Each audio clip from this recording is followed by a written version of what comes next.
Kemarin di pelajaran respirasi sel kita udah belajar kalau ada 4 tahapan, ya kan? Kita lihat dulu, respirasi sel itu adalah proses perombakan makanan berupa glukosa, boleh, berupa sukrosa juga boleh.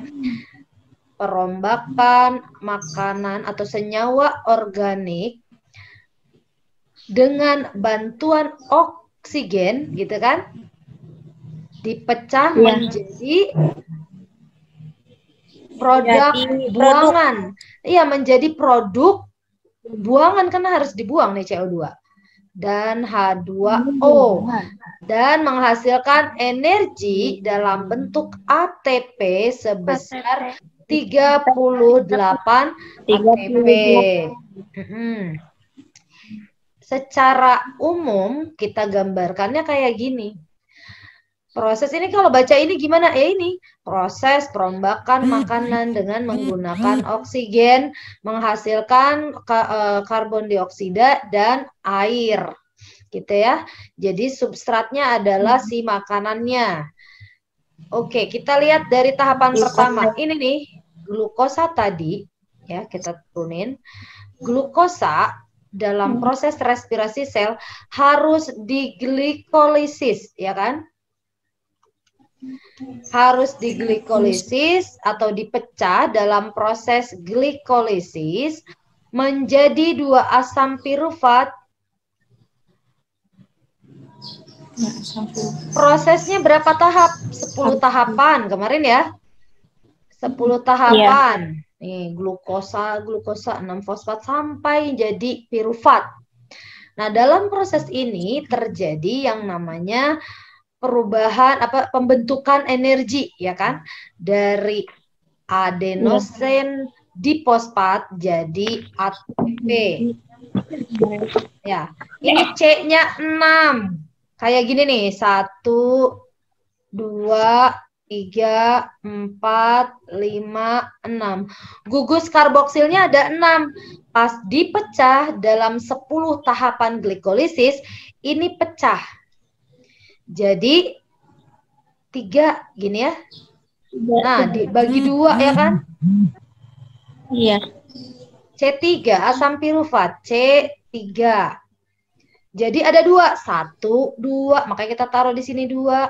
1 molekul glukosa yang dipecah dalam 10 tahapan glikolisis akan menghasilkan 2 asam pirufat yang memiliki gugus karbon 3 dan menghasilkan energi sebanyak 2 ATP karena yang terbentuknya 2 asam pirufat. Nah, di proses ini juga terjadi yang namanya pembentukan NADH sebesar 2 molekul. NADH ini adalah energi bersenyawa tinggi yang dibentuk dari koenzim NAD yang nggak bisa digunakan dulu kecuali dikonversi menjadi energi berbentuk ATP. Jadi nanti ini harus dirubah jadi ATP gitu ya.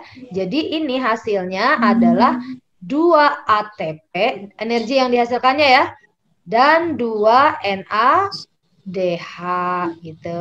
Nih. Ini ya energi yang didapatkannya. Oke. Kemudian di tahapan selanjutnya asam pirufat ini akan didekarboksilasi oksidatif. Dekarboksilasi oksidatif. Di proses ini ada kalimat oksidatif. Artinya di sini ada penambahan oksigen. Kan oksidatif. Di sini ada oksigen nggak? Nggak ada. Glukosa jadi 2 asam pirufat. Makanya baik respirasinya aerob ataupun anaerob, glikolisis bisa terjadi.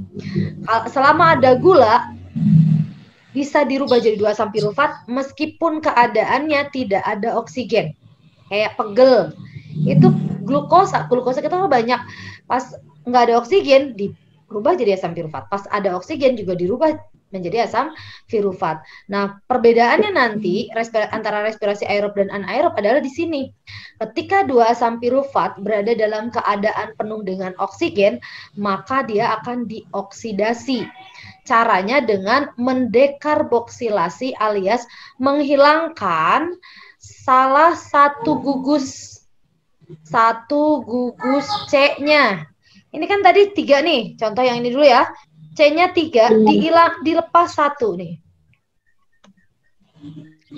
Dilepas jadi 1.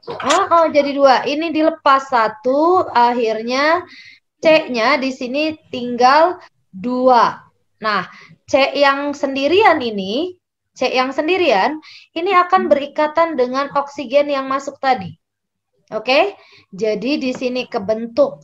Ini kan ini juga pecah ya. Jadi ini pecah juga. Iya.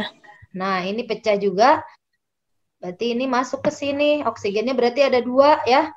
Nah, ini yang ini C2 ini ngebentuk gugus namanya asetil. Ini kan C-nya ada 2 nih. Nah, ini. Ya kan? 1, 2, kita taruh di sini 2. Di sini asam piruvatnya ditambahin koenzim A. Berapa? 2, kan ada 2 kan? Tambahin 2, berikatanlah dengan asetil. Jadi ngebentuk koenzim A. Begitu ya. Kemudian ini nih, yang C-nya yang sendirian, yang tadi udah lepas, dia akan dioksidasi, berikatan dengan oksigen. Yang ini. Nah, bersatu dia, oke, jadian. Jadi, kebentuklah 2CO2, begitu. Ya. Nah, dalam proses ini ada enzim yang bekerja. Apa nama enzimnya? Nama enzimnya yang bekerja di sini adalah pirufat, karena ada asam pirufat. Pirufat dehidrogenase. Oke. Kemudian di sini kebentuklah energi, tapi energinya adalah berbentuk NADH, didapat dari 2NAD. Jadi dengan penambahan KOA ini sebetulnya akan terbentuklah NADH. Jadi energi yang kebentuk sebesar 2NADH aja, nggak ada pembentukan ATP di sini. Oke, nih. Nah, sekarang yang berikutnya, kalau udah kebentuk asetil-CoA ini masuk ke proses ketiga, yaitu masuk ke siklus Krebs. Siklus Krebs. Untuk apa? Untuk memanen energi. Jadi kita panen energi di sini. Di sini terjadi yang namanya panen energi. Jadi asetil koenzim A masuk ke dalam siklus Krebs atau asam sitrat karena si asetil CoA yang terjadi nih ya, yang terjadi di sini, asetil koenzim A akan bereaksi dengan oksaloasetat. Nah, oksaloasetat, itu ya, kurang bagus nih, bentar. Takut ya kebaca. Dengan oksaloasetat ya, membentuk asam sitrat. Ini karena ada 2 nih ya. 2. Ini ngebentuk asam sitrat. Tetapi kemudian asam sitrat ini akan diproses dalam siklus Krebs yang panjang itu ya, dimulai dari, kita kesiniin, dimulai dari kondensasi. Dari sini dulu, asetil CoA bertemu dengan oksaloasetat, ngebentuk asam sitrat, ya kan? Asetil CoA sitrat. Di sini prosesnya yang pertama namanya kondensasi. Ya, kemudian asam sitratnya akan membentuk isomer. Isomer tuh gini. Asetil CoA ini dia punya gugus C-nya 2 kan tadi ya, ini ya, 2 ya. C-nya dia ada 2. Oksalasetat itu C-nya ada 4. Berkondensasi dia ngebentuk asam sitrat yang punya gugus C6. Nah, asam sitrat membentuk isomer. Artinya kalau isomer, gugus C-nya sama, tetapi rumus molekulnya sedikit berbeda. Namanya isositrat. Karena isomer itu sama ya.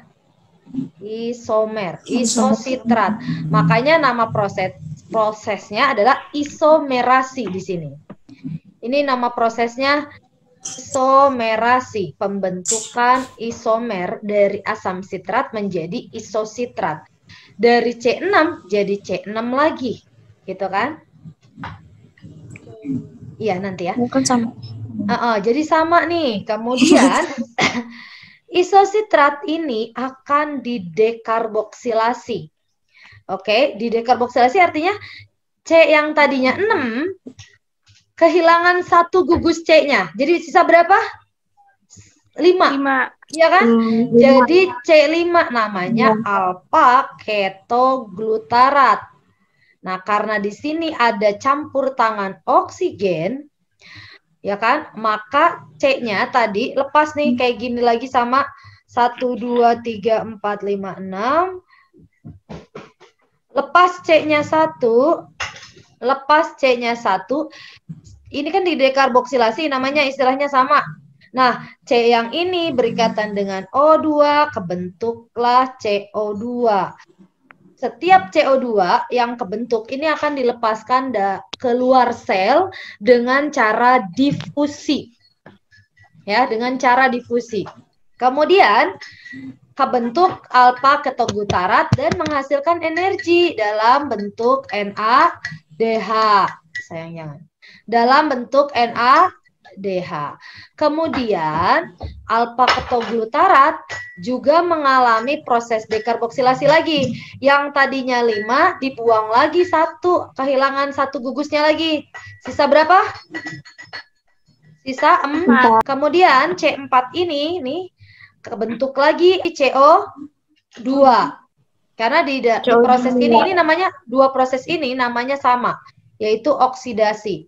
Yang dari isositrat ke alfa ketoglutarat oksidasi 1, yang ini disebutnya oksidasi 2. Ngebentuk apa? Ngebentuk molekul bernama suksinil. Substrat. Suksinil. Suksinil. Ya, dari sini akan mengalami yang namanya fosforilasi. Fosforilasi itu berarti pembentukan ATP, fosfor. Pokoknya kalau melibatkan fosfor, berarti ada ATP yang kebentuk di sini. Nah, di sini tadi karena ini sama nih, ada oksigen di sini yang bekerja, maka kebentuk tadi NADH ya di sini ya. Jadi ada 2 nih NADH-nya. Tuh, 1, 2. Nah, kalau di sini dia ngebentuk disuksinat. Sambil terbentuk ATP. Dari suksinat, nah yang ini lagi.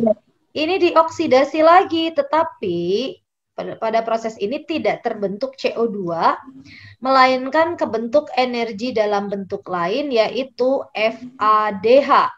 Dari suksinat jadi fumarat. Ini panjang kan? Fumarat. Dari sini nih kamu perhatiin, saya tadi tidak menyebutkan dekarboksilasi lagi setelah jadi suksinat. Artinya suksinat memiliki gugus karbon 4. Sisanya kan suksinil, ini suksinil. Suksinat juga sama. Fumarat juga sama. Sampai kebentuk fumarat ditambahin H2O jadi malat, ini pun C-nya tetap 4. Sampai malat dibentuk lagi menjadi oksaloasetat, C-nya tetap 4 gitu. Oke? Oke, lanjut ya. Sampai sini udah ngerti ya? Siklus Krebs gampang ya? Nah, ini biar gampang nanti kalian nyanyiin aja seperti asetil koasitrat, isositrat, NADH, ketoglutarat, NADH gitu ya. Suksinil, ATP, suksinat, FADH, fumarat, malat. Nah, di sini kebentuk lagi NADH. Oksaloasetat itu biasanya lebih gampang. Kalian bebas lah mau nyanyinya kayak gimana. Saya pakainya lagu itu lebih mudah aja gitu ya. Sekarang kita lihat untuk 1-asetil-CoA, untuk 1 NADH, 2 NADH, 3 NADH. Di sini kebentuk energi sebesar 3 NADH untuk 1-asetil-CoA. Jadi untuk 2-asetil-CoA kita kali 2 jadi ada 6 NADH. Ini energinya. DH. Nah, FADH-nya ada 1, kita kali 2 asetil berarti jadi 2 FADH dan 1 ATP untuk 1-asetil-CoA. Jadi untuk 2-asetil-CoA dapat 2 ATP. Nah, kenapa saya bilang panen energi? Ini karena dalam panen energi inilah kita menghasilkan banyak sekali energi. Oke? Nah, sekarang kita perhatiin setelah mencapai ketiga proses ini, tahapan berikutnya adalah masuk ke, kita tandainnya ini 1 tadi, kemudian dekarboksilasi 2, yang ketiga siklus Krebs. Nah, yang keempat, kita taruh sini aja. Yang keempat adalah transport elektron. Transport elektron ini adalah proses konversi energi-energi dalam bentuk selain ATP menjadi ATP. Prosesnya secara gampangnya adalah mengubah NADH dan FADH menjadi bentuk ATP dengan melepaskan elektronnya. Jadi ini harus dirubah jadi ATP. Untuk 1 NADH itu berarti setelah dioksidasi ya, untuk 1 NADH ini akan membentuk 3 ATP. 3 ATP untuk 1 NADH. Untuk 1 FADH akan membentuk 2 ATP. Gitu ya. Ini nih jangan lupa, ini nggak boleh lupa. Jadi pas penghitungan nanti akan lebih gampang kalau ini ingat ya di kata kuncinya. Nah, sekarang kita lihat di sini kan di proses glikolisis kita dapat 2 NADH. Di dekarboksilasi oksidatif juga dapat 2 NADH. Di sini di mana? Oh, yang ini ya, sorry ya. 2 NADH lagi. Di sini 2 NADH. Terus di sini ada 6 NADH dan 2 FADH gitu ya. Jadi semua yang NADH dan FADH dalam proses transport elektron dioksidasi, diproses dalam reduksi oksidasi sehingga membentuk ATP. Makanya disebutkan transport elektron merupakan fase atau tahapan respirasi sel yang menghasilkan paling banyak energi. Karena di sini terjadi konversi, ya istilahnya gitu ya, konversi energi-energi dalam bentuk senyawa tinggi menjadi energi ATP. Kita lihat ke sini di atas aja ya. Jadi berapakah energi yang dihasilkan dari proses transport elektron? Kita lihat di sini. Untuk transport elektron dari glikolisis, dia mendapatkan energi sebesar 2 NADH tadi ya. Dari dekarboksilasi oksidatif juga 2 NADH. Dari siklus Krebs dia dapat 6 NADH dan 2 FADH. Sekarang kita konversi. Untuk 1 NADH 3 berarti 2 NADH berarti 6 ATP. 2 6 ATP. 6 NADH 6 kali 3 18 ATP. 2 FADH 2 kali 2 berarti 4 ATP. Kalau kita total jadi berapa semuanya?